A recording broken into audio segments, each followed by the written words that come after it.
Welcome back, Outlaws.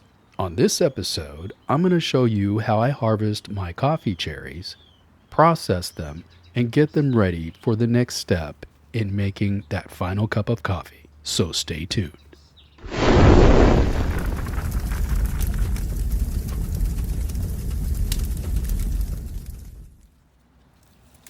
These cherries that we're harvesting today is from the species Arabica. There's also another species called Robusta. Robusta has a dark red cherry. These are paler and more yellow in color. Native to the highlands of Ethiopia, this species is grown in dozens of countries. I collected these on the coast of Kona some 20 years ago. A few years ago, I made a video of planting these coffee beans, growing them, harvesting them, processing them, and then finally roasting them to drink that final cup of coffee. I'll put a link in the description and maybe an end screen so you could see that video if you choose to. Not all these cherries are ripe at the same time, so we'll leave these to pick another day. We also have rodents to deal with. You can see where the rats have been chewing on these right here. Birds also get after them, so we're going to have to go ahead and get these picked fairly quickly as soon as they turn ripe.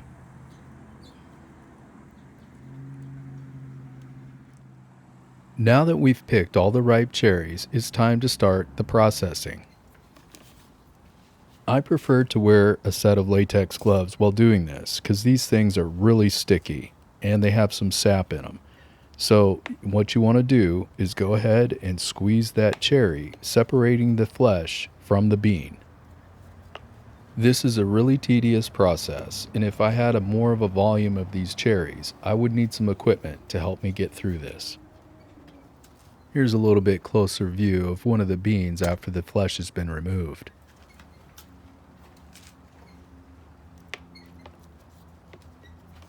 We've got a long way to go, and this will take me about 20 minutes to finish processing and separating the flesh from the beans.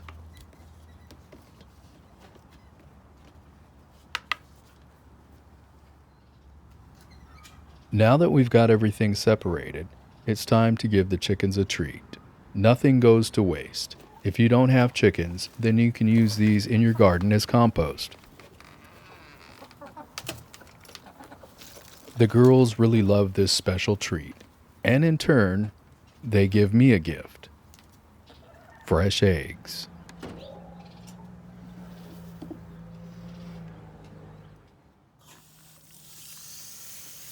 Now we're ready for the next step in the process. What we're doing here is thoroughly washing all the beans, trying to get any of the flesh that's left on there, any of the slime or anything else. Rinse them as clean as you can.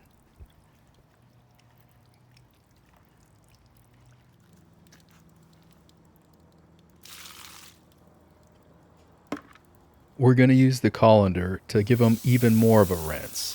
I can't emphasize enough how important it is to get that extra flesh off and make sure that they're really clean.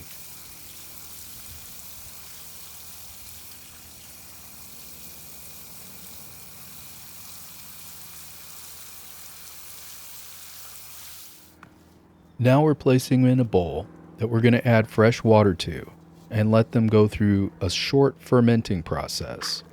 What this will do is help cure the beans and get them ready for roasting.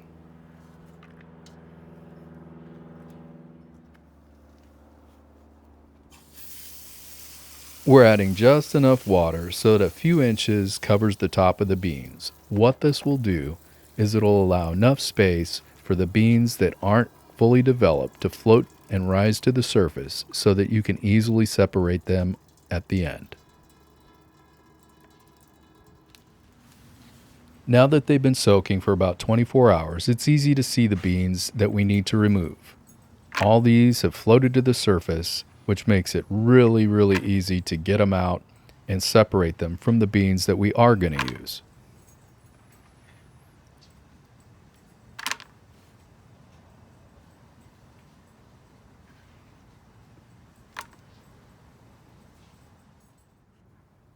Now it's time to put these out in the sun to dry.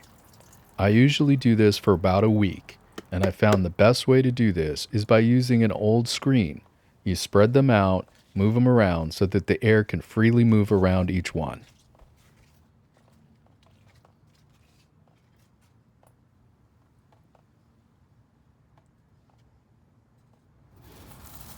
Now that these have been drying for about a week, they're ready for the next step in processing. It's recommended that you don't wait too long before you do this because they could go stale. Now it's time to collect them and store them. I like to use a mason jar with the lid just sitting on the top because these do off gas. It's good that you have a little area for that gas to escape when storing them.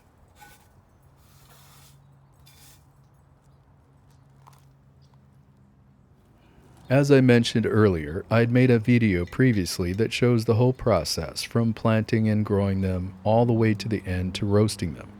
This video, we're just going to go over these few steps to get them ready for that.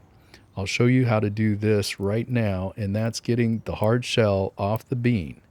Once you do that, that bean is ready for roasting.